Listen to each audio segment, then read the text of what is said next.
Дорогие друзья, канал «Домашняя кухня» с Аллой приветствует вас. Друзья, всем привет! Сегодня с вами готовим освежающий напиток безалкогольный мохито. Мохито – любимый напиток кубинцев. На Кубе, вы знаете, очень жарко. Эта тропическая жара пришла и к нам, поэтому давайте освежаться. Что нам понадобится? 1 лайм, 2 столовые ложки сахара тростникового, мята, в бокале у меня лед, литровая бутылка спрайта и свободный чистый кувшин. Для начала всыпем сахар в кувшин, опустим в кувшин помытую мяту. Предварительно измельчу ножом.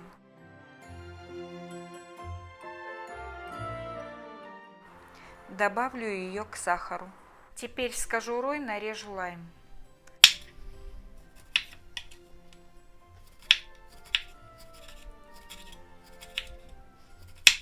Нарезанные кусочки лайма опускаем в кувшин. Друзья, и теперь смесь лайма, сахара и мяты нам необходимо, так сказать, перетереть. У меня есть такая толкушка, и я ею воспользуюсь. Все это тщательно перетираем, для того, чтобы больше выделилось сока из лайма и мяты.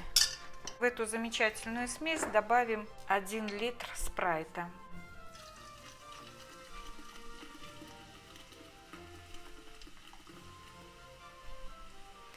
Еще у нас есть лед, добавляем лед и опять заливаем спрайтом. Теперь размешаем. В стакан наливаю напиток вместе с мятой и кусочком лайма. Осталось добавить коктейльную трубочку и поместить кусочек лимона на краешек стакана. Друзья, ну вот такой замечательный напиток, охлаждающий в летний знойный день получился. Запах лайма и мяты – это что-то необыкновенное. Этот напиток охладит вас, придаст энергии на целый день. Попробуйте приготовить, и хорошее настроение вам обеспечено. Всем вам здоровья, берегите себя. До новых встреч и пока-пока. Дорогие друзья, спасибо вам за подписку на канал, за лайки и комментарии. Всем вам желаю здоровья, процветания и успехов.